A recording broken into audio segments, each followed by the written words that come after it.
दोस्तों, आशा करता हूँ कि आप सभी अच्छे से होंगे और आने वाले मेंस की तैयारी अच्छे से कर रहे होंगे।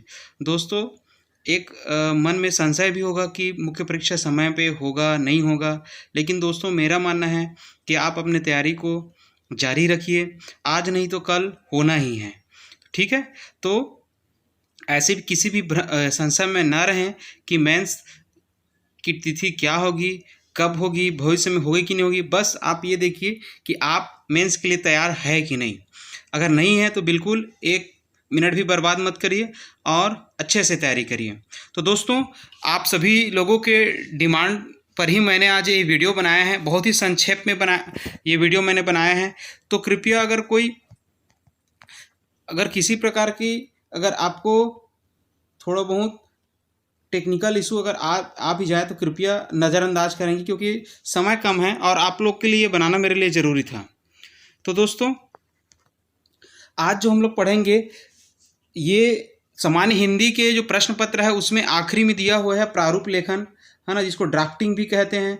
ठीक है, बहुत ज़्यादा परेशान करता है।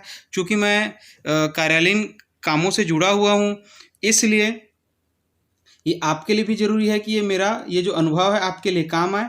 तो दोस्तों, और इसका महत्व तो ये है कि ये पिछले साल का अगर ट्रेंड देखा जाए तो 3 नंबर का थ्योरी आता है इससे, और आपका प्रारूप बनाने के लिए आता है 5 नंबर का, प्रारूप आता है 5 नंबर का। तो कुल मिलाकर के एक प्रश्न 8 नंबर का, और ऐसे ही 2 प्रश्न आते हैं। तो कुल मिलाकर के देखेंगे तो आप 16 नंबर का, है ना, 16 नंबर का लगभग आता है। ठीक है, तो वीडियो को अंत तक जरूर देखें, सभी टॉपिक को इसमें कवर किया गया है। 30 वर्ड से ज़्यादा में थ्योरी आता नहीं है, और प्रारूप लेखन रहता है आपका 5 नंबर का, जिसमें पूरे में से पूरे नंबर मिलने की संभावनाएं बढ़ जाती है इसमें। ठीक है, 5 में से तो 3 से 4 तो मिल ही जाएंगे। ठीक है, तो दोस्तों वीडियो में अंत तक बने रहिए और Chandra academy the guide online classes को जरूर देखें। ठीक है, तो आगे बढ़ते हैं। आज चालू करेंगे प्रारूपण। ठीक है, तो प्रारूपण से तात्पर्य, जैसे कि देखिए, कहीं पर अगर कोई ऑफिस है, ऑफिस में कोई भी निर्णय लेने होते हैं। निर्णय लेने कब लेंगे निर्णय? या तो हमें किसी ने आवेदन किया है, ठीक है, या फिर सरकार के जितने भी योजनाओं के संदर्भ में हमें कुछ ना कुछ निर्णय लेने पड़ते हैं। तो इसके लिए हमको कहीं ना कहीं या तो अपने उच्च विभाग को पत्र लिखेंगे, या अपने, है ना, उच्च विभाग को भी पत्र लिख सकते हैं, या तो अपने अधीनस्थों को भी पत्र व्यवहार करते हैं ना, अधीनस्थों से। या कभी कभी होता है कि हम इस दोनों से दूर कभी कभी हम लोग व्यापारिक संस्थाओं को भी क्या करते हैं, संस्थाओं को भी लेटर लिखते हैं। जैसे कि अभी कोरोना संकट में, है ना, ढेर सारे व्यापारियों को के लिए हमने दिशा निर्देश के लिए ढेर सारे पत्र देखे होंगे, या फिर गवर्नमेंट के द्वारा जो निजी शिक्षा संस्थानों के लिए जो दिशा निर्देश है या गाइडलाइन है, कोरोना काल में किस प्रकार से एग्जाम लेने हैं, किस प्रकार से, ये सारी चीज़ें। तो इस संदर्भ में पत्राचार किया जाता है ना, क्या किया जाता है? पत्राचार किया जाता है। तो या तो हम इसको उच्चस्थ कार्यालयों को भेज सकते हैं, या अधीनस्थ को भेज सकते हैं, या फिर कोई संस्थाओं को भेज सकते हैं। ठीक है, तो जब कोई भी लेटर जब हम तैयार करते हैं, तो तैयार करने से पहले हम उसको कच्चे रूप में तैयार करते हैं। ठीक है, कच्चा मसौदा के रूप में तैयार करते हैं। देखिए, जैसे अगर मेरे को कोई लेटर किसी उच्च अधिकारी को भेजना है, ठीक है, किसी नियम के संदर्भ मुझे मान के चलिए मुझे कोई मार्गदर्शन चाहिए। ठीक है, तो सबसे पहले ऑफिस में होता है, क्या होता है, एक नोट शीट होता है ना। जो लोग ऑफिस से जुड़े होंगे जानते होंगे, नोट शीट होता है। नोट शीट में क्या होता है, जितने भी जो केस रहता है, कोई भी केस, उसका जो जितने भी निर्णय लेने रहते हैं, एक फाइल के माध्यम से लिया जाता है। उसमें अपने से नीचे जो सहायक अधिकारियों का भी, या फिर आपका जितने भी लिपिक है, उन सब का क्या राय और मशवरा लिया जाता है। ये नोट शीट होता है। कोई भी चीज़, कोई भी कार्यालय में कोई भी काम होता है, नोट शीट के माध्यम से होता है। तो कोई भी आवेदन आए या फिर कोई भी निर्णय लेना है, तो मैं नोट शीट के माध्यम से उसमें विचार करूंगा कि इस नियम के तहत मुझे ये निर्णय लेने हैं, और नोट शीट में उसका उल्लेख करेंगे, और अपने सहायकों से, जो उस शाखा के प्रभारी, उनसे दस्तखत लेंगे। यहाँ पे दस्तखत लेने के बाद अब अगर कार्यालय प्रमुख है, आप उच्च अधिकारी हैं, तो क्या करेंगे, आप लेटर लिखने के लिए, उच्च अधिकारी को लेटर लिखने के लिए क्या करेंगे, अपने जो शाखा प्रभारी लिपिक है उसको बोलेंगे कि इस संबंध में इसको लेटर जारी किया जाए। ठीक है, तो लिपिक क्या करेगा, लिपिक सबसे पहले उस लेटर का कच्चा मसौदा बना करके लाता है ना। इस नोट शीट के हिसाब से, जो नोट शीट में कार्यवाही हुई उसके हिसाब से जो लिपिक है क्या लेके आएगा, एक कच्चा मसौदा लेकर के आता है और उस कच्चा मसौदा को ही हम लोग क्या बोलते हैं, या तो प्रारूप लेखन बोलते हैं, या आलेख कहते हैं, या रूपरेखा बोलते हैं, आउटलाइन है ना। जैसे मेंस लिखते हैं तो मेंस लिखने से पहले हम कुछ करते हैं ना भाई, अपना फॉर्मेट या प्रारूप बनाते हैं, तो इसी को ही हम लोग क्या बोलते हैं, है ना। सरकारी पत्राचार की भाषा में इसे क्या बोलते हैं हम लोग, कच्चा मसौदा या आलेख या प्रारूप लेखन कहते हैं। अंग्रेजी में इसे ड्राफ्ट कहते हैं। और इसका परिभाषा अगर देखेंगे तो हिंदी में प्रारूप की रूपरेखा या कच्चा मसौदा लेखन, है ना। एक बार और देख लेते हैं, ठीक है। इसकी परिभाषा अगर देखेंगे तो सिंपल सा परिभाषा है। हिंदी में प्रारूप को क्या कहते हैं, या तो रूपरेखा कहते हैं, या कच्चा मसौदा कहते हैं, या आलेख कहते हैं, ठीक है। और अंग्रेजी में इसे क्या कहते हैं, ड्राफ्ट कहते हैं। तो जब कार्यालय में जब किसी ये जो आपका आदेश है, प्रस्ताव है, परिपत्र है या प्रपत्र है ना, या शासकीय पत्र को भेजने से पहले जो रूपरेखा तैयार की जाती है, उसे क्या बोलते हैं हम लोग, प्रारूप कहते हैं। क्या कहते हैं, प्रारूप कहते हैं, ठीक है। थोड़ा टेक्निकल इश्यू होगा तो कृपया थोड़ा ध्यान ना देंगे, क्योंकि मैं जल्दी ये वीडियो बना रहा हूँ, आधे घंटे के आसपास ये वीडियो कवर हो जाए आपका, ठीक है। तो प्रक्रिया क्या होता है मित्रों, तो प्रक्रिया ये होता है, इस प्रक्रिया में सर्वप्रथम जो लिपिक होता है, जो कार्यालय में लिपिक होता है, किसी पत्र का कच्चा मसौदा तैयार करता है। मसौदा तैयार करने के बाद क्या करता है, उसे अनुमोदन हेतु, है ना, उसे अनुमोदन हेतु अधिकारी के पास भेजता है, क्योंकि लिपिक का काम है मसौदा तैयार करना, ठीक। अधिकारी के पास भेजा, अधिकारी इसे पढ़कर आवश्यक संशोधन कर लिपिक को लौटा देता है और इस प्रकार प्रारूप की प्रक्रिया पूर्ण होती है। तो दोस्तों, तो कोई भी जब पत्र तैयार होता है, कोई भी पत्र ले लो, परिपत्र ले लो, है ना, अधिसूचना ले लो, तो वो क्या होता है, कच्चा मसौदा लिपिक लेके आता है। लिपिक जब उसको अधिकारी के समक्ष पेश करता है, तो अगर कोई संशोधन है तो उसे संशोधन के साथ वापस लौटा देगा, या अगर संशोधन नहीं करना है तो उसमें दस्तखत कर देगा, तब वो क्या बन जाएगा, आपका कुल मिलाकर के सरकारी पत्र बन जाएगा, ठीक है। तो जैसे दोस्तों हम लोग कोई विधेयक पढ़ते हैं ना, विधेयक जब लोकसभा राज्यसभा में, है ना, पारित होने के बाद, जो बिल है पारित होने के बाद, है ना, लोकसभा राज्यसभा और राष्ट्रपति दस्तखत होने के बाद जिस प्रकार से एक्ट बन जाता है ना, वैसे ही सिंपल शब्द में समझिए, प्रारूप लेखन में ये भी एक प्रकार का कच्चा मसौदा है, जो, है ना, जो सक्षम अधिकारी के पास दस्तखत होने के बाद क्या हो, सरकारी पत्र का रूप ले लेता है, ठीक है दोस्तों। तो देखिए, अब जो प्रारूप लेखन में क्या क्या चीज़ें होनी चाहिए, ये आपके लिए जानना जरूरी है, ठीक है। तो प्रारूप लेखन में देखेंगे, प्रारूप लेखन करते समय निम्न बातों का ध्यान रखना चाहिए, ठीक है। पहला ये है, पहला क्या है, औपचारिकता होनी चाहिए, है ना। औपचारिकता होनी चाहिए। औपचारिकता किसे कहेंगे, मतलब नियम कानून के अनुसार से उनकी क्या होना, रचना होनी चाहिए, है ना। ऐसा नहीं है कि कोई भी नियम कानून अपने मन से कोई भी हमने उसमें समावेश किया। औपचारिकता होना चाहिए, तथ्य परक होनी चाहिए, है ना। तथ्य मतलब फैक्ट बेस्ड होना चाहिए, वास्तविकता के अनुकूल होना चाहिए, है ना। संक्षिप्तता होना चाहिए, ठीक है। उद्धरण होनी चाहिए, ठीक है। सोर्स का अगर कहीं पर हमने कुछ सोर्स लिया तो उसका उल्लेख होना चाहिए, ये उद्धरण है समझो, ठीक है। पूर्णता होनी चाहिए, ठीक। कहीं पर भी ऐसा नहीं होना चाहिए कि हमारा जो पत्र है पूर्ण है, उसमें अनुच्छेद, आर्टिकल वगैरह, जैसे कि कोई हमने नियम कानून अगर हमने पढ़ा है तो उसका उल्लेख होना चाहिए। निश्चितता होना चाहिए, है ना। उपयुक्त भाषा शैली होनी चाहिए, और उसमें पंजीयन क्रमांक होनी चाहिए। पंजीयन क्रमांक जानते हो ना, जो पत्र का क्रमांक होता है वो पंजीयन होता है। हमारे आवक जावक रजिस्टर में जो चीज़ें होती है ना, बस वही है। क्लियर है। अब देखिए, प्रारूप की कौन कौन सी प्रणालियाँ अगर प्रचलित है, अगर बोला जाए कहीं पर भी कार्यालय में देखोगे तो प्रारूप के निम्नलिखित प्रणालियाँ प्रचलित है, इसी को अपन को पढ़ना है, ठीक है। पहला है शासकीय पत्र, है ना। प्रिंट मिस्टेक, व्याकरण अगर त्रुटियां होंगी तो कृपया ध्यान न देंगे। शासकीय, पहला क्या है, शासकीय पत्र, है ना, शासकीय पत्र, ठीक है। दूसरा क्या है, अर्धशासकीय पत्र, इसको देखेंगे। परिपत्र, प्रपत्र, विज्ञापन, आदेश, पृष्ठांकन, अनुस्मारक आदि, ये सब के सब क्या है, प्रणाली है, ठीक है, प्रारूप की प्रणाली है। तो दोस्तों इसमें केवल यही जानिए।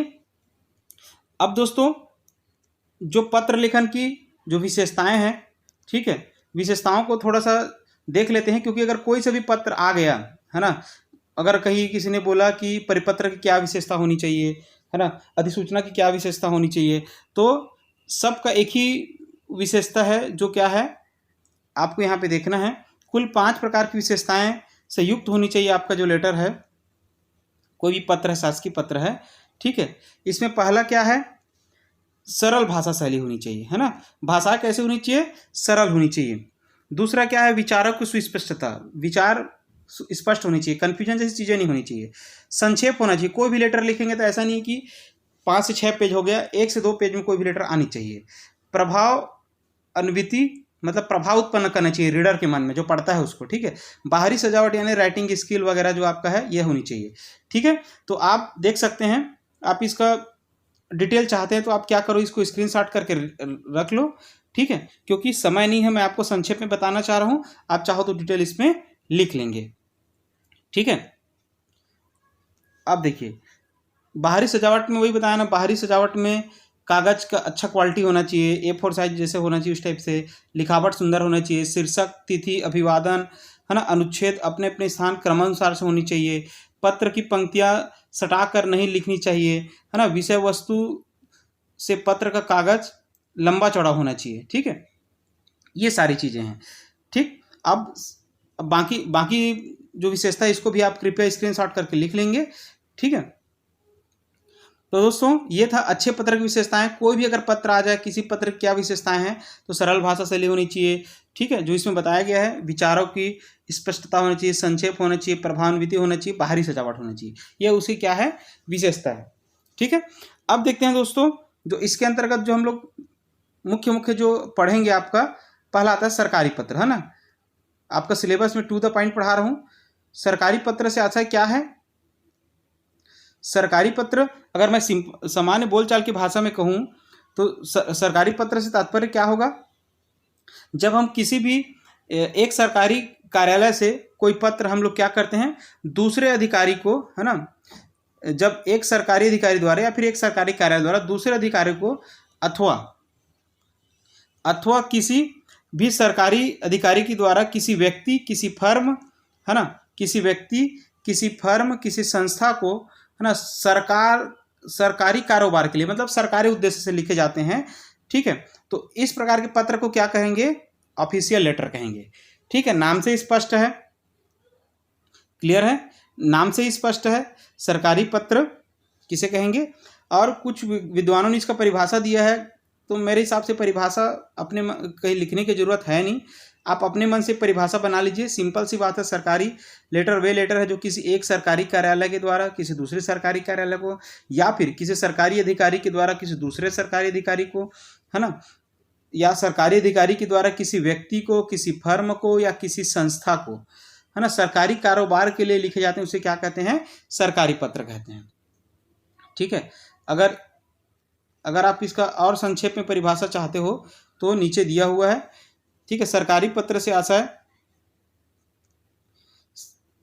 उन सरकारी पत्रों से है जो कि एक शासकीय विभाग द्वारा अन्य शासकीय विभागों को अथवा व्यापारिक संस्थाओं को, व्यक्ति व अर्ध शासकीय संस्थाओं को भेजे जाते हैं। ये इसकी सरल परिभाषा है। आप 30 वर्ड में आता है, आप अपने हिसाब से लिख लेंगे तो भी आपको नंबर मिल जाएंगे, ठीक है।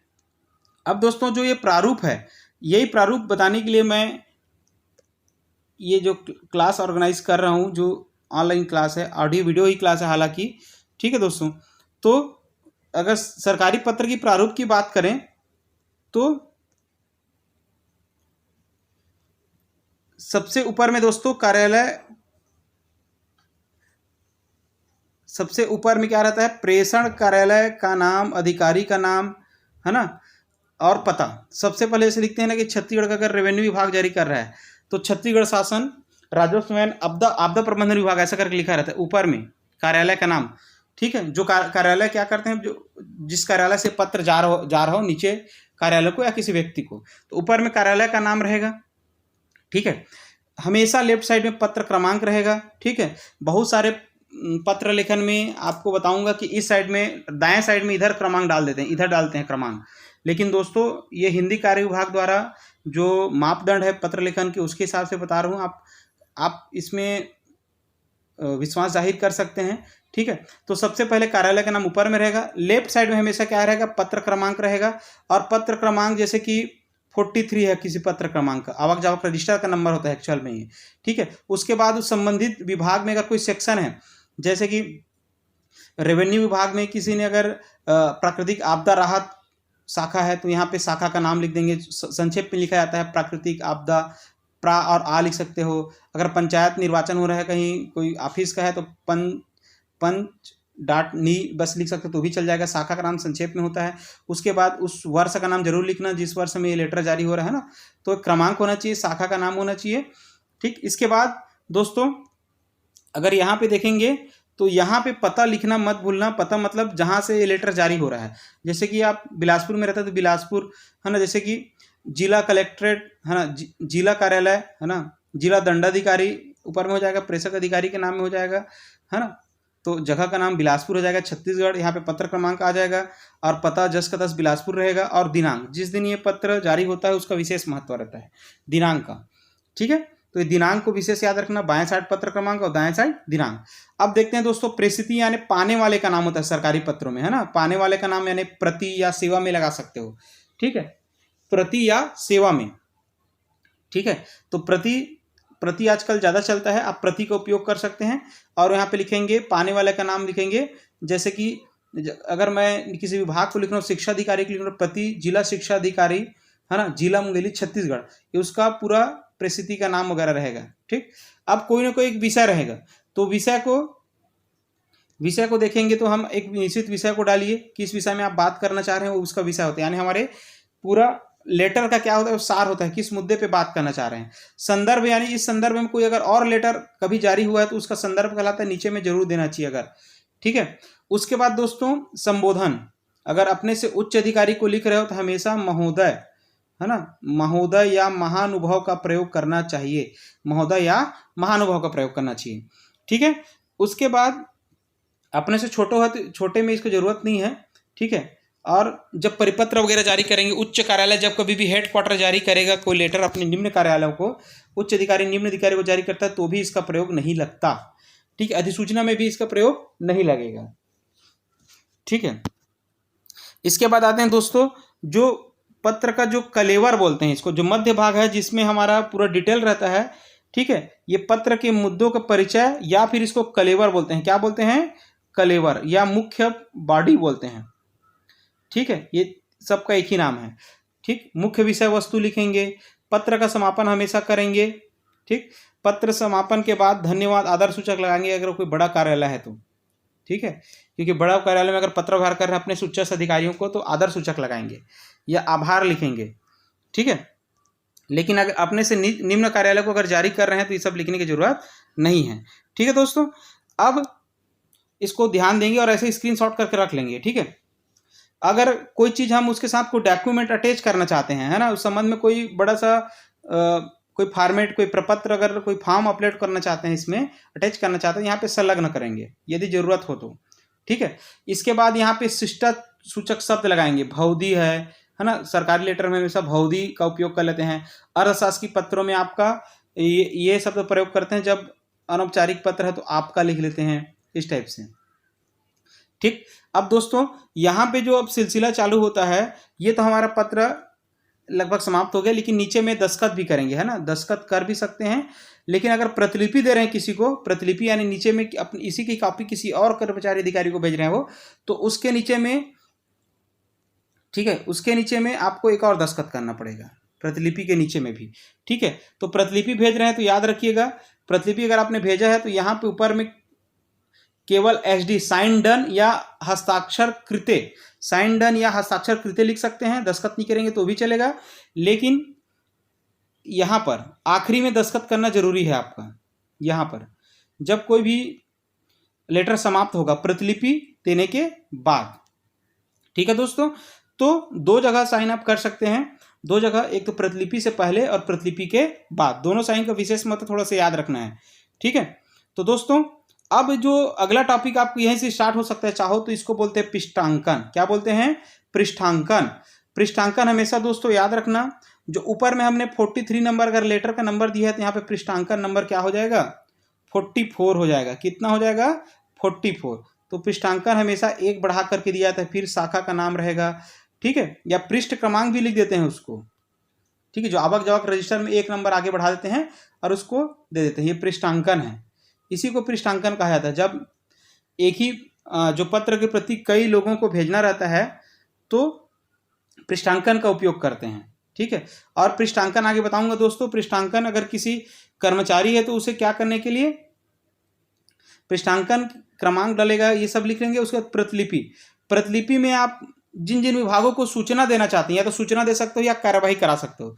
जैसे कि कोई उच्चस्थ अधिकारी ने कोई लेटर लिखा और अपने अधीनस्थ अधिकारी को क्या बोलेगा, कार्यवाही हेतु बोलेगा, कार्यवाही या पालन के लिए बोलेगा, ठीक है।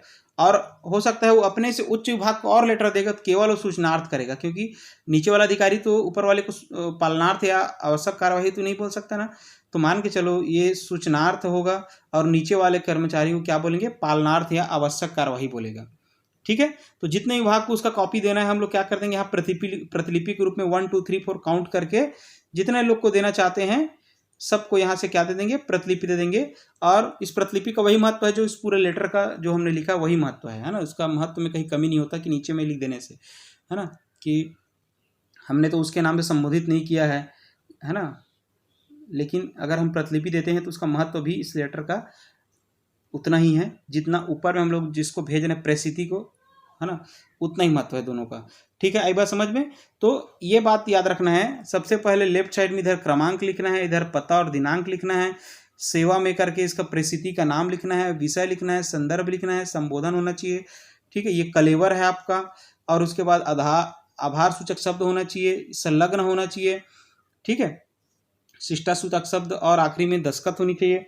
इसके बाद आप पृष्ठांकन करिए। पृष्ठांकन में भी 1 नंबर क्या कर देंगे, क्रमांक 1 बढ़ा देते हैं रजिस्टर का, ठीक। उसके बाद हम देंगे प्रतिलिपि, प्रतिलिपि के बाद आखिरी में दस्तखत होना चाहिए। यह है आपका क्या, शासकीय पत्र का प्रारूप। आई बात समझ में।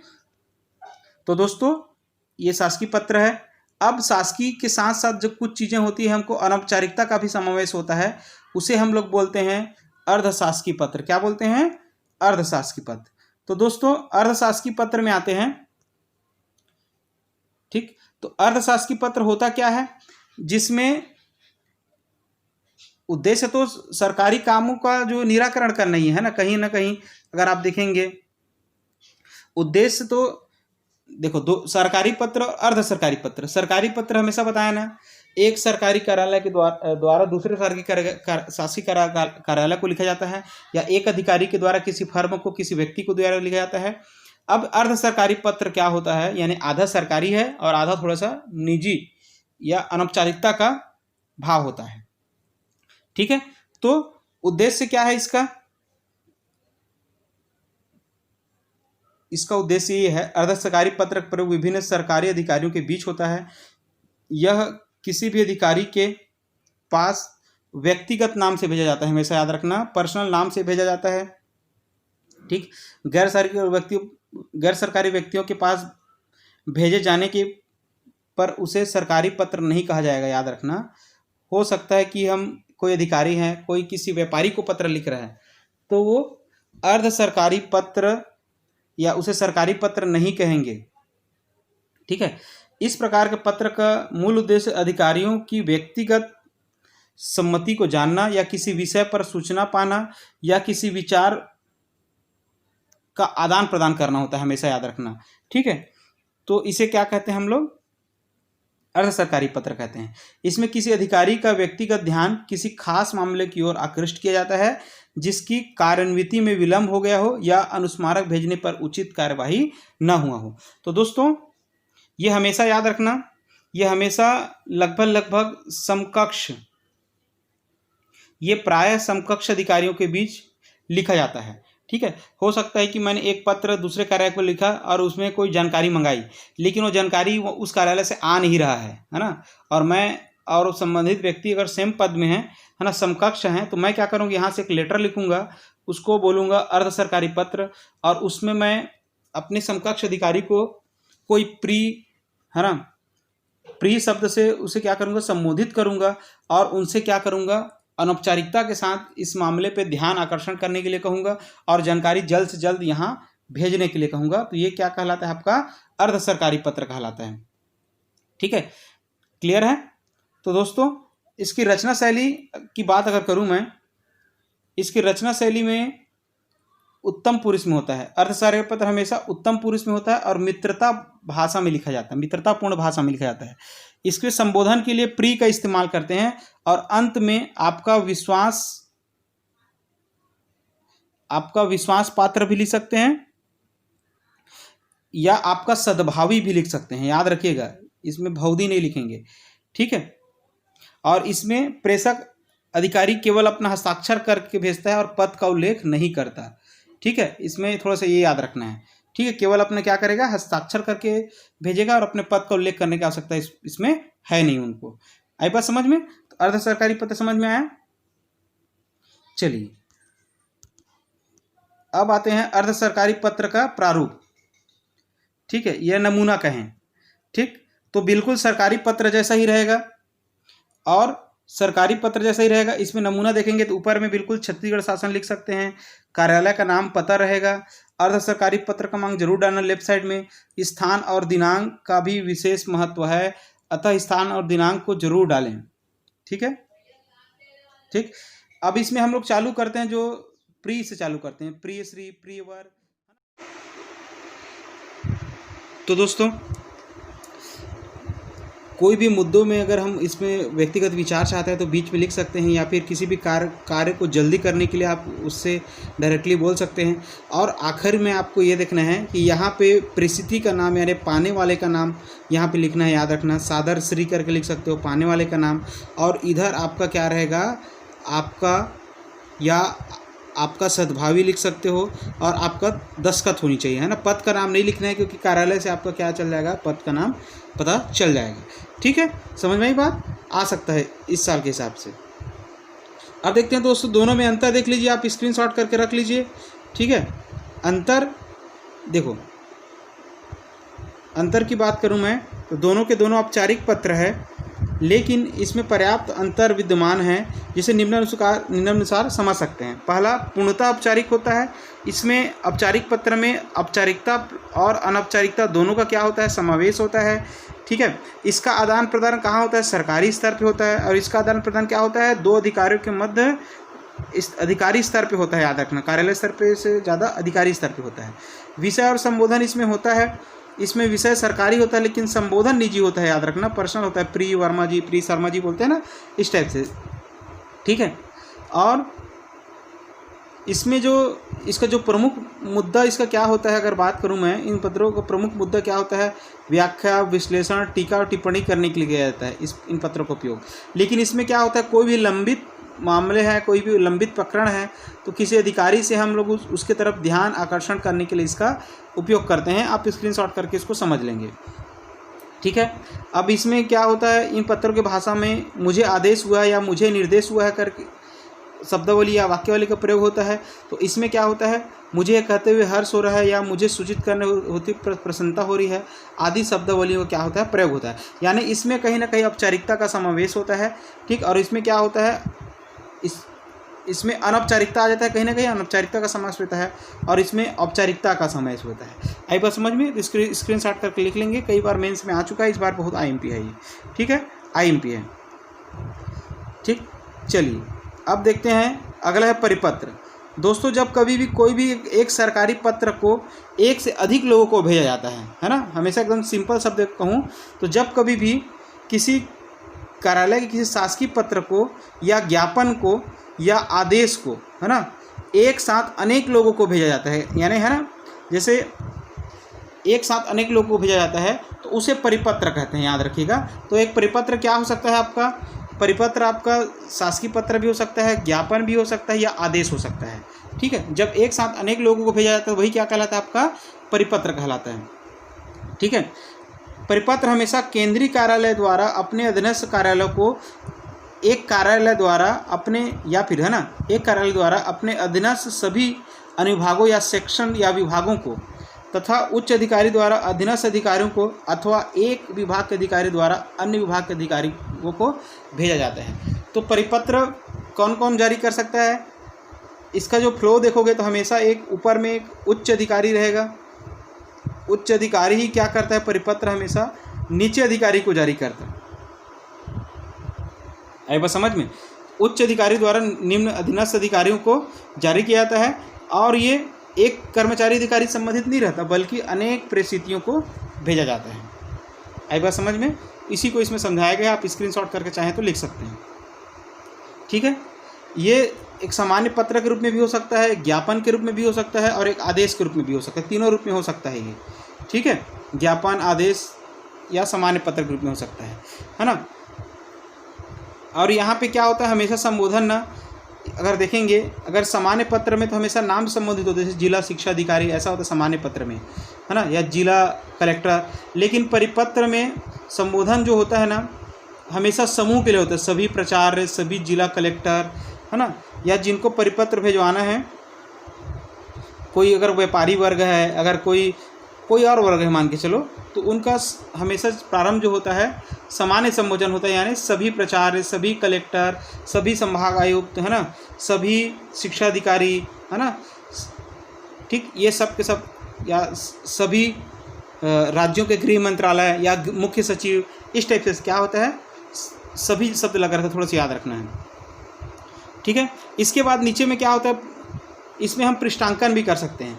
परिपत्र की प्रतिलिपियाँ जिन जिन को प्रेषित की जाती है उसका उल्लेख पृष्ठांकन के रूप में होता है या होना भी चाहिए। इसके एक साथ अनेक व्यक्तियों को परिपत्र भेजे जाने के कारण प्रेषण संख्या एक साथ लिख देते हैं कभी कभी, है ना, जैसे कितने लोग को भेजा जा रहा है, 550, 25, इस प्रकार से। ठीक, तो प्रेषण संख्या का उल्लेख करते हैं, लेकिन ये माइनर है, इसको आप छोड़ सकते हैं। ठीक है दोस्तों, तो परिपत्र क्या है, जब किसी सरकारी पत्र, आदेश या ज्ञापन को एक साथ अनेक परिस्थितियों को भेजा जाता है उसे क्या बोलते हैं, परिपत्र कहते हैं। आई बात समझ में? इसका प्रारूप है मेरे पास, आप थोड़ा देख लेंगे प्रारूप। जैसे कि अभी कोरोना वायरस के कारण कोई भी लेटर, है ना, आपको भी बनाने के लिए आ सकता है। कोरोना वायरस के नियंत्रण एवं रोकथाम के लिए देखेंगे, आप टॉप में देखेंगे, टॉप में दिख रहा होगा छत्तीसगढ़ शासन सामान्य प्रशासन विभाग, महानदी भवन, है ना, नवा रायपुर अटल नगर, ये शासन का नाम हो गया, कार्यालय का नाम हो गया, सामान्य प्रशासन विभाग है। आई बात समझ में? अब उसके बाद देखेंगे तो क्रमांक का इसमें जिक्र है, जो मैंने शासकीय पत्र में जो बताया था ना, वही क्रमांक डालना है। अब देखो यहाँ पे सेक्शन का भी उल्लेख है इसके अंतर्गत।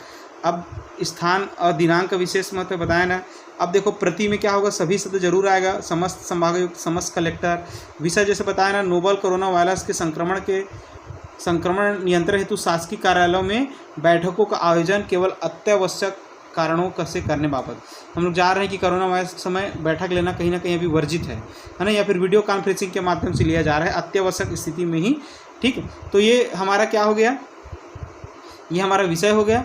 विषय बता दिया, इसमें महोदय लगाने की जरूरत नहीं है, परिपत्र, अधिसूचना वगैरह महोदय नहीं लगाते, है ना, या अर्ध सरकारी पत्र में भी महोदय नहीं लगाते। अब इसके बीच में बताएंगे कोरोना वायरस निरंतर बढ़ रहा है तो सरकारी कार्यालयों में क्या होता है, भीड़ भाड़ नहीं करना है, इत्यादि इत्यादि। तो वर्चुअल मीटिंग होना चाहिए, वीडियो कॉन्फ्रेंसिंग के माध्यम से मीटिंग होना चाहिए, पूरा डिटेल लिखा हुआ है। अंत में अगर देखेंगे, अंत में इसमें पृष्ठांकन का उपयोग नहीं किया है, तो अंत में केवल दस्तखत हो गया है। आई बात समझ में?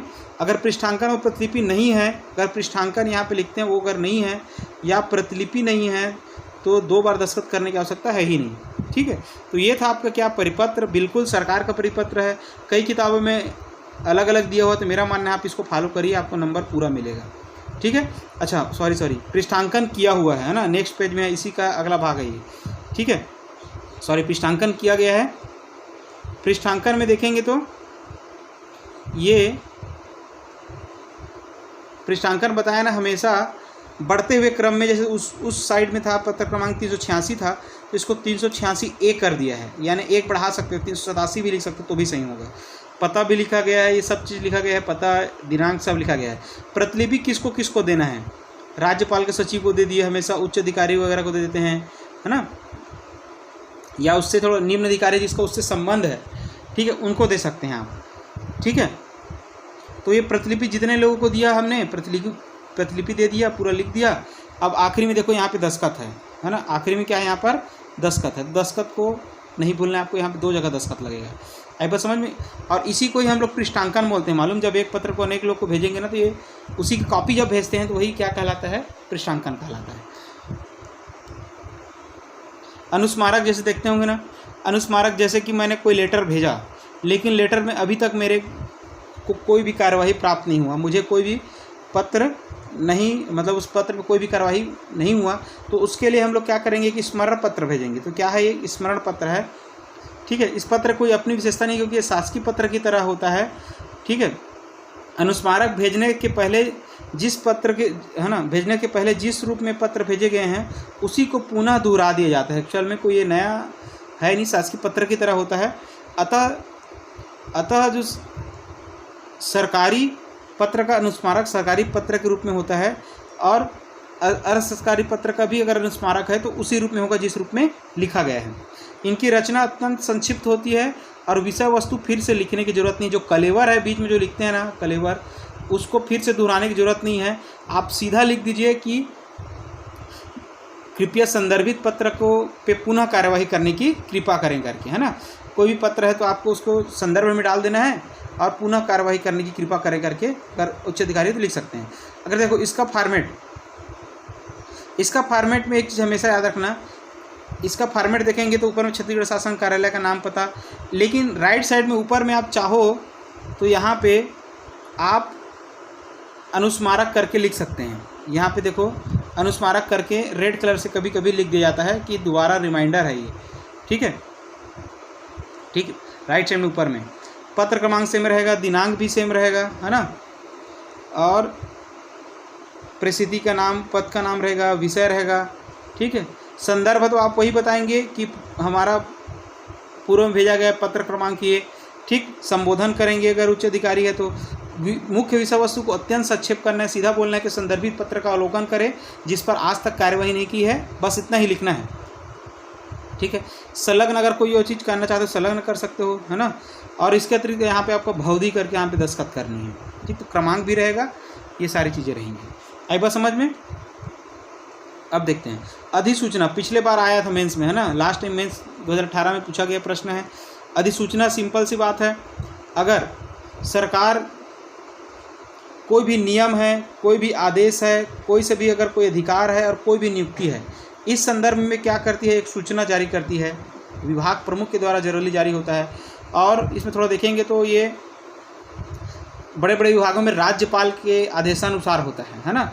तो सरकारी स्तर पर हमेशा याद रखना, सरकारी स्तर पर अधिसूचना का प्रयोग अधिकतर सरकारी गजट, सरकारी गजटों में प्रकाशित होने वाली सरकारी नियम और अधिकार नियुक्ति के प्रसंग में होती है, हमेशा याद रखना। ठीक है, सरल परिभाषा और बताऊंगा अगले स्लाइड में, लेकिन इसकी विशेषता क्या है हमेशा बता देता हूँ। विशेषता पूछ सकता है, नए अधिकार, किसी अधिकारी को नया अधिकार अगर सौंपना है, अधिकार को वापस लेना है तो इसका प्रयोग करते हैं। नए नियम और आदेश को लागू करने के लिए प्रयोग करते हैं। अधिसूचना अन्य पुरुष में लिखी जाती है और किसी अधिकारी व्यक्ति विशेष को संबोधित नहीं करके लिखी जाती है ना, आम जनमानस को संबोधित किया जाती है, क्योंकि ये गैजेट है। आम जनमानस को जैसे हम भारत के लोग करते हैं ना कोई प्रस्तावना में, बस वैसी ही अधिसूचना भी वैसी होता है। ठीक है, इस साल आने की संभावना नगण्य है क्योंकि पिछले बार पूछा जा चुका है। ठीक, तो अधिसूचना होती क्या है, सरल शब्दों में सरकारी नियम, आदेश, नियुक्ति, अवकाश आदि से संबंधित सूचना को जब व्यक्तियों और आम जनता के लिए राजपत्र में या गजट में प्रकाशित किया जाता है उसे क्या कहते हैं हम लोग, अधिसूचना कहते हैं। और अधिसूचनाएं को व्यापक प्रचार प्रसार और वैधता का दृष्टि देखते हुए इसे सरकारी गजट में भी प्रकाशित किया जाता है। अब जब किसी चीज़ को सरकारी गजट में प्रकाशित नहीं करते, न केवल समाचार पत्र में प्रकाशित करते हैं, तो उसे ही प्रेस विज्ञप्ति बोलते हैं। क्या बोलते हैं? प्रेस विज्ञप्ति कहते हैं। एक बात समझ में? ठीक, ये हमेशा अन्य पुरुष में लिखी जाती है और किसी अधिकारी व्यक्ति को संबोधित करके नहीं लिखी जाती, हमेशा याद रखना। ठीक है, अब देखते हैं आगे इसका, ये तो वही है। अधिसूचना का अगर मैं प्रारूप की बात करूं तो सिंपल सा है, आप जैसे हम लोग पढ़े थे, है ना, क्या पढ़े थे इसमें कि ऊपर में छत्तीसगढ़ शासन और विभाग का नाम हो जाएगा, बीच में हेडिंग डालेंगे अधिसूचना। ठीक है, किसी भी कर्मचारी को संबोधन नहीं करना है प्रति करके। ठीक है, दिनांक का जरूर महत्व है, दिनांक और क्रमांक को इस साइड में भी लिख सकते हो तो भी चलेगा, ये क्रमांक डाला है देखो। ठीक, छत्तीसगढ़ शासन का प्रत्येक विभाग छत्तीसगढ़ राज्य में ई गवर्नेंस प्रणाली के भागीदारी के रूप में अपनी सूचना प्रौद्योगिकी संपत्ति को संरक्षण के लिए डिजिटल हस्ताक्षर प्रयोग नीति तैयार करने हेतु प्रयास करेगा। ये क्या है? सूचना प्रौद्योगिकी विकास का क्या है? ये अधिसूचना है जिसमें अपने जितने भी समस्त विभाग को, छत्तीसगढ़ में जितने भी विभाग हैं उनको ये सूचित कर रहा है कि सभी लोग डिजिटल हस्ताक्षर यानी DSC डिजिटल साइन सर्टिफिकेट इसका उपयोग करने के लिए बोल रहे हैं। तो ये क्या है? अधिसूचना है। कोई भी नियम कानून को पूरा राज्य में लागू करा रहे हैं ना, ये अधिसूचना है। और हमेशा ये राज्यपाल के नाम से आदेशानुसार ऐसा करके कभी कभी उच्च विभाग के अधिकारी हमेशा इसको लिखते हैं, क्योंकि सारे कार्यपालिकाई जो शक्ति है किसमें निहित होती है? राज्यपाल में निहित होती है, राज्य के लिए। इसी नाम से राज्यपाल के नाम से या आदेशानुसार करके उस संभाग का जो उस विभाग का जो प्रमुख अधिकारी है उसको क्या करता है? जारी करता है। सचिव लेवल का ये। आई बात समझ में? तो ये था अधिसूचना। अब पृष्ठांकन, जैसे कि पूर्व मैंने बताया है कि पृष्ठांकन हमेशा पत्र के आखिर में किया जाता है। जब किसी पत्र या उसकी प्रतिलिपि को किसी अन्य अधिकारी अथवा अधिकारी के पास सूचना अथवा आवश्यक कार्यवाही के लिए भेजा जाता है, ठीक है, उसे क्या बोलते हैं? पृष्ठांकन कहते हैं, यानी पृष्ठ का अंकन करना। तो जब किसी पत्र या उसकी प्रतिलिपि को किसी अन्य अधिकारी अथवा अधिकारियों के पास सूचना अथवा आवश्यक कार्यवाही के लिए भेजा जाता है, ठीक है, क्लियर है, भेजा जाता है, तो उसे ही क्या बोलते हैं? पृष्ठांकन बोलते हैं। ठीक, पृष्ठांकन कहलाता है। इंडोर्समेंट कहते हैं अंग्रेजी में, इंडोर्समेंट। ठीक, तो जब किसी पत्र को या उसकी प्रतिलिपि को किसी अन्य अधिकारी अथवा उच्च, ये अन्य की जगह आप इसको काट भी सकते हैं, किसी अन्य अधिकारी के पास सूचना हेतु या कार्यवाही, इसको काट सकते हो, इसको अनावश्यक है। जब किसी पत्र या उसकी प्रतिलिपि को किसी अन्य अधिकारी के पास या हो सकता है उसी अधिकारी के पास भेज सकते हैं, ठीक है, सूचना अथवा कार्यवाही के लिए भेजा जाता है, तो उसे क्या कहते हैं? पृष्ठांकन कहते हैं। बोलचाल की भाषा में आप लिख लेंगे। पृष्ठांकन का मैं फॉर्मेट बता दिया हूँ, और इसमें क्या क्या खासियत होता है इसको मैंने संग्रहण करने की कोशिश किया है। पृष्ठांकन का प्रयोग निम्न उद्देश्य की पूर्ति के लिए करते हैं: जब मूल पत्र को प्रेषक को ही लौटा दें, या जब मूल प्रति या उसकी जो छाया प्रति उसको मंत्रालय या कार्यालय की जानकारी हेतु भेजी जाए। ठीक है। तीसरा, जब किसी पत्र की प्रतिलिपियां प्रेषिती के अतिरिक्त किसी अन्य को भी भेजी जाती है। प्रेषिती मतलब जिसको भेजना है या प्राप्त करता है, उसके अतिरिक्त उसके जो जितने भी संबंधित अन्य अधिकारी को भेजी जाती है तो उसे पृष्ठांकन कहते हैं। चौथा कंडीशन ये है, जब प्रतिलिपि भेजी जाती है तो अवसर और आवश्यकता अनुसार पृष्ठांकन इस प्रकार के वाक्यों के साथ प्रयोग होता है कि मूल रूप में प्रेषित, या किसी भी लेटर को मूल रूप में भेज सकते हैं उसको, है ना। दूसरा, मूल रूप में आवश्यक विचारार्थ प्रेषित, है ना, विचार करने के लिए भेज सकते हैं। तीसरा, सूचनार्थ कर सकते हैं, हम आवश्यक कार्यवाही भी लिख सकते हैं। ठीक है। और कर्मचारियों में सूचना वितरण हेतु भी बोल सकते हैं, समस्त विभाग को सूचना प्रेषित हेतु भी भेज सकते हैं, आवश्यक सम्मति और प्रतिवेदन हेतु भी प्रेषित कर सकते हैं। तो बताया ना, पृष्ठांकन हमेशा पत्र के आखिरी में होता है। आई बात समझ में? तो ये था पृष्ठांकन की विशेषता। देखो ये पत्र है, आपको कुछ देर पहले बताया था, उसी पत्र में आखिरी में देखेंगे तो ये क्या है, आपका पृष्ठांकन है, नीचे में दिया हुआ है, ये आपका पृष्ठांकन है। हमेशा इसमें बताया ना, एक क्रमांक बढ़ा करके लिखना चाहिए, पत्र क्रमांक एक हमेशा बढ़ा करके लिखते हैं, शाखा सेम रहेगा और इधर पता और दिनांक रहेगा, और जिसको जिसको भेजना है आप उसको यहाँ पे लिखेंगे। ठीक है, आई बात समझ में? अब देखते हैं टिप्पणी लेखन। मैंने कुछ देर शुरुआत में बताया था कि कोई भी ऑफिस में कोई भी काम हमेशा एक नोट शीट के माध्यम से होता है। नोट शीट मतलब एक दस्तक कागज होता है, इसमें कोई भी अगर केस चलता है तो उसका केस से संबंधित समस्त जानकारियाँ और विचार इस, है ना, समस्त जानकारी और विचार इस नोट शीट में दर्ज किया जाता है। तो कोई भी अगर मामला है तो जब नोट शीट में लिखते हैं तो संबंधित विभाग के जो लिपिक है या शाखा प्रभारी, उनसे हम लोग क्या करते हैं, राय लेते हैं। क्या लेते हैं? राय लेते हैं, या मशवरा या सलाह लेते हैं। ठीक है। तो उसी को ही क्या बोलते हैं अपन लोग, टिप्पणी लेखन या ऑफिस नोट बोलते हैं। ये नोट शीट में लिखा जाता है। ठीक। तो इसका अगर परिभाषा की बात करूं मैं, तो कार्यालय में आए हुए किसी पत्र पर निर्णय करना हो, या स्वयं कार्यालय की ओर से कोई निर्णय किया जाना हो तो कार्यालय के लिपिक, सहायकों, कार्यालय अधीक्षकों एवं अन्य अधिकारी द्वारा उस पत्र अथवा प्रकरण का विवरण देकर प्रस्ताव हेतु लिखी जाती है। याद रखना, हमेशा उच्च अधिकारी चाहता है कि इस मामले में अपने नीचे लेवल के अधिकारियों को क्या होता है, सहमति या प्रस्ताव होना चाहिए, अप्रूवल होना चाहिए उनकी तरफ से। ठीक है। तो टिप्पणी उस कार्यालय के अंदर के लिए उपयोग होती है ना। टिप्पणी लिखने का मूल उद्देश्य विचाराधीन विषय या प्रकरण से संबद्ध सभी तथ्यों को संक्षिप्त कर निपुणता के साथ तर्क संगत ढंग से इस प्रकार प्रस्तुत करना होता है कि सारी बातें स्पष्ट हो जाए और अधिकारी निर्णय लेने और अथवा आदेश पारित करने में किसी प्रकार की कठिनाई उनको न हो। आई बात समझ में। एक इसका प्रारूप देख लेते हैं। प्रारूप है जैसे कि एक कर्मचारी का शिकायत प्राप्त हुआ है कि वो अक्सर क्या करता है, कार्यालय में अनुपस्थित रहता है और अपना दायित्वों का ठीक से निर्वहन नहीं करता। तो अगर उनसे मैं डायरेक्ट निलंबित कर दूंगा तो ये क्या हो जाएगा, उसके साथ अन्याय होगा। तो सबसे पहले क्या करूंगा, उसके स्पष्टीकरण मांगूंगा। क्या करूंगा कि आप कारण बताओ नोटिस दूंगा, है ना, स्पष्टीकरण मांगेंगे। ठीक, तो स्पष्टीकरण के लिए हम लोग एक नोट शीट एक पेपर में लिखेंगे और पेपर में सबसे पहले तो जो पत्र क्रमांक जो प्राप्त हुआ है उस पत्र क्रमांक को लिखेंगे। अगर किसी ने शिकायत किया है तो ठीक है, आवक जावक में जो क्रमांक रहता है मान के चलो उसको लिखेंगे। ठीक है, और इसमें उल्लेख भी कर देंगे कि फला व्यक्ति से कर्मचारी के खिलाफ शिकायत प्राप्त हुआ है कि वो काम नहीं करता या फिर किसी प्रकार के अपने दायित्व का निर्वहन नहीं करता या अनुपस्थित रहता है, तो उसका हवाला देंगे। शुरुआत में पत्र क्रमांक ये से प्राप्त हुआ है। दूसरा, हम उसमें लिखेंगे पूरा डिटेल। इसको हमेशा लिपिक करता है, याद रखना। कौन करता है? क्लर्क करता है। कौन करता है? क्लर्क करता है। और क्लर्क उसमें लिखेगा कि सामान्य अनुभाग के, है ना, अनुभागीय अधिकारी श्री राम प्रसाद जो भी है इसके विरुद्ध शिकायत की है कि दिनांक इतना से इतना तक उन्होंने बिना छुट्टी मंजूर किए कार्यालय से क्या हुआ थे, ये अब्सेंट हुए थे, है ना, जो भी है, ठीक, अनुपस्थित थे। और इसके अतिरिक्त इनके ऊपर काम के समय कार्यालय पे नहीं रहते, ये भी आरोप है।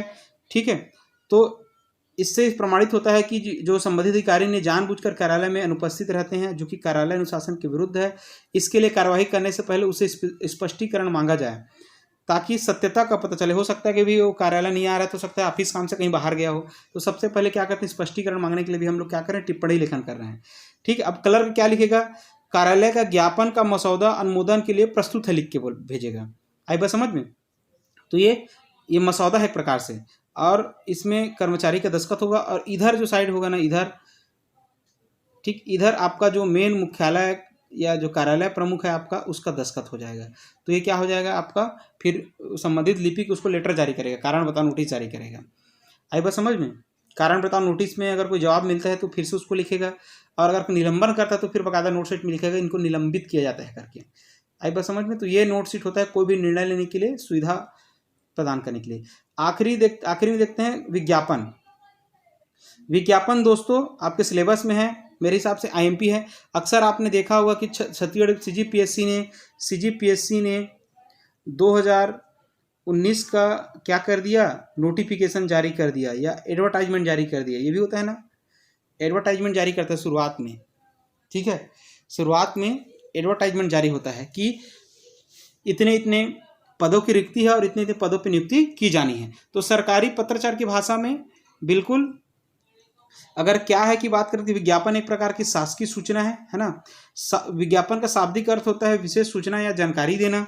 ठीक है, जब किसी सरकारी विभाग, मंत्रालय या कार्यालय में किसी सरकारी कार्य हेतु रिक्त पदों के लिए सार्वजनिक समाचार पत्र के माध्यम से सूचना देनी होती है, तब विज्ञापन के माध्यम से सूचना को तैयार किया जाता है। विज्ञापन के रूप में सूचना को तैयार किया जाता है। विज्ञापन क्या है, संप्रेषण की एक संपूर्ण कला है ना, कम्युनिकेशन की एक संपूर्ण कला है, याद रखिएगा। तो सिंपल सी बात है, जब कभी भी सरकारी कार्यालय में कोई पद के विरुद्ध कोई पद रिक्त है, उसके विरुद्ध कोई भर्ती होती है, तो हम लोग सार्वजनिक समाचार पत्रों में क्या देंगे, विज्ञापन देंगे, यानी आम जनता को सूचना देंगे। आई बात समझ में। उसे क्या बोलते हैं, विज्ञापन बोलते हैं। अब विज्ञापन में क्या क्या विशेषताएं होनी चाहिए, तो कोई भी पत्र की क्या क्या विशेषताएं होनी चाहिए, तो बता ही दिया शुरुआत में कि बोलचाल एवं सहजता से समझ में आने वाली भाषा होनी चाहिए, भाषा शालीन और लोगों को आकृष्ट करने वाला होना चाहिए, विज्ञापन पूरी तरह औपचारिक होना चाहिए, अन्य पुरुष में लिखा जाना चाहिए, सूचना को पूर्णता और स्पष्टता के साथ प्रकट करने वाला होना चाहिए। विज्ञापन देते समय यह ध्यान रखना चाहिए प्रकाशित दिनांक से आवेदन तिथि के बीच समुचित समय मिल सके, लोगों को फॉर्म भरने के लिए क्या मिल सके, समुचित समय मिल सके। संबोधन और स्वनिर्देशन नहीं लिखा जाता, याद रखना, इसका कोई मतलब नहीं है। ठीक है, स्वनिर्देशन मतलब आखिर में जो भौदी करके लिखते हैं वही स्वनिर्देशन है। ठीक है, आखिरी में सीधा साक्षर और पद नाम लिखा जाता है, किसी प्रकार का जो जारीकर्ता अधिकारी इस प्रकार से स्वनिर्देशन का उपयोग नहीं करता। ठीक, और इसमें कोई भी आवेदन का कौन कौन सी बातें महत्वपूर्ण होनी चाहिए, क्या क्या बातें होनी चाहिए उसमें, तो आवेदन प्राप्ति की तिथि होनी चाहिए, है ना, कि कब तक आवेदन आमंत्रित किए जाएंगे, कब तक फॉर्म भराएगा। दूसरा, परीक्षा तिथि होना चाहिए, रिक्त पदों के नाम होना चाहिए, रिक्त पदों की संख्या होनी चाहिए, वेतनमान होनी चाहिए, परीक्षा संबंधित शुल्क होना चाहिए और आवश्यक अर्हताएं होनी चाहिए। ये सब के सब क्या है, विज्ञापन के क्या है, गुण है। आई बात समझ में। अब विज्ञापन, जैसे कि अब CGPSC 19 का नोटिफिकेशन जारी हुआ था, है ना। ठीक, तो विज्ञापन देखो कैसा है, लोक सेवा आयोग, ऊपर में क्या रहता है, हमेशा कार्यालय का नाम रहेगा, इधर देखो विज्ञापन पत्र क्रमांक रहेगा और इधर प्रकाशन की तिथि रहेगा। आई बात समझ में। अब देखो विज्ञापन के बाद क्या किया है, पूरा विषय का नाम डाला है, राज्य सेवा परीक्षा 2019। ठीक है, अब प्रवेश ऑनलाइन एग्जाम की तिथि बताया गया था, मुख्य परीक्षा कब होगा बताया गया था, सारी चीज़ें क्या है आपका, ये पूरा विज्ञापन के अंतर्गत आती हैं। तो दोस्तों अब एक प्रतिवेदन क्या है और बच गया है, पिछले ही बार आया था, 8 नंबर का आया था प्रतिवेदन क्या है। तो दोस्तों प्रतिवेदन सरल भाषा में देखें तो वह लिखित सामग्री जो किसी घटना, सम्मेलन जैसे कि विश्व हिंदी सम्मेलन, समारोह जैसे दीक्षांत समारोह आदि के बारे में प्रत्यक्ष देखकर या छानबीन करके जो जानकारी एकत्र की जाती है, ठीक है, या जिसे पढ़कर, सुनकर घटना या सम्मेलन या समारोह के बारे में वस्तुपरक जानकारी मिलती है, उसे ही क्या बोलते हैं, प्रतिवेदन कहते हैं। बहुत सिंपल सी बात है। पहले समय में लिखते थे अगर कोई दीक्षांत समारोह हो रहा है या फिर कोई भी घटना हो रहा है तो उसका शुरू से लेकर के अंतिम घटनाक्रमों को क्या करते हैं, लिखना ही क्या आपका प्रतिवेदन है। अगर ये प्रतिवेदन जैसे कि यहाँ पे और है, अगर शासकीय भाषा में देखोगे तो जब किसी मामले की छानबीन के लिए किसी प्रतिष्ठित अनुभवी व्यक्ति की अध्यक्षता में कोई समिति गठित की जाती है तो वह समिति अपनी शीर्ष संस्था को जो विवरण प्रस्तुत करती है उसे ही क्या कहते हैं, प्रतिवेदन कहते हैं। जैसे कि लोढ़ा समिति ने क्रिकेट सुधार के लिए सुप्रीम कोर्ट में अपनी रिपोर्ट दी। ठीक है, तो यही दोस्तों प्रतिवेदन है। प्रतिवेदन की और क्या क्या खासियत होनी चाहिए और इसका प्रारूप, तो प्रतिवेदन की वही खासियत होना चाहिए, बताया ना, भाषा सरल होना चाहिए, औपचारिकता का समावेश होना चाहिए, तथ्यपरक होनी चाहिए, निष्कर्ष परक होनी चाहिए, कोई निष्कर्ष निकलना चाहिए। ठीक है, अब प्रतिवेदन का प्रारूप देख लीजिए। ऊपर में केवल इसको लिखने की जरूरत नहीं है, सीधा शीर्षक रहेगा, ऊपर में शीर्षक डालिए, जैसे कि विश्व हिंदी सम्मेलन 2020 ऐसा करके लिख लेंगे। उसके बारे में अगर कुछ लिख रहे हैं तो स्थान कहाँ से लिख रहे हैं और दिनांक कब लिखा गया है। अब इस सीधा विषय वस्तु पे शीर्षक दे चुके, सीधा विषय वस्तु में चालू करिए कि विश्व हिंदी सम्मेलन इसके द्वारा आयोजित होता है इस साल, या है ना, इस तिथि को आयोजित हुआ, इसमें कौन कौन मुख्य अतिथि थे, कौन कौन से कार्यक्रम हुए, और आखिरी में आपको निष्कर्ष दे लेना है। हिंदी को बढ़ावा देने के लिए इस प्रकार के सम्मेलन बहुत ही आवश्यक है। इस प्रकार से निष्कर्ष भी दे सकते हैं। अब अगर उस समिति में 2-4 सदस्य भी हैं जो रिसर्च कर रहे हैं तो उनका भी नाम यहाँ पे लिख दीजिए, दस्तखत ले लीजिए, और प्रतिवेदक। तो दोस्तों इतना ही था आज की वीडियो में। दोस्तों 2018 PSC में जो प्रश्न पूछे गए हैं, 2018 PSC में अगर प्रश्नों की बात करूं तो दोस्तों प्रतिवेदन किसे कहते हैं, विशेषता से आया है ना, प्रतिवेदन से आया है। और दूसरा अधिसूचना किसे कहते हैं और अधिसूचना का फॉर्मेट बनाइए करके आया हुआ है। तो ये 8×2=16 नंबर का आया हुआ है और इससे पहले भी इन सबसे प्रश्न आए हुए हैं। तो लगभग 15 से 16 नंबर का सवाल है। तो वीडियो को ज़रूर देखें, अंत तक देखें। और वीडियो कैसे लगा, बहुत ही जल्दबाजी में थोड़ा सा बना हुआ है क्योंकि एग्ज़ाम आपके सिर पर है, मान के चलिए। ठीक है, तो वीडियो को अंत तक जरूर देखिए और चंद्रा अकेडमी गाइड से जुड़े रहिए। बहुत बहुत धन्यवाद।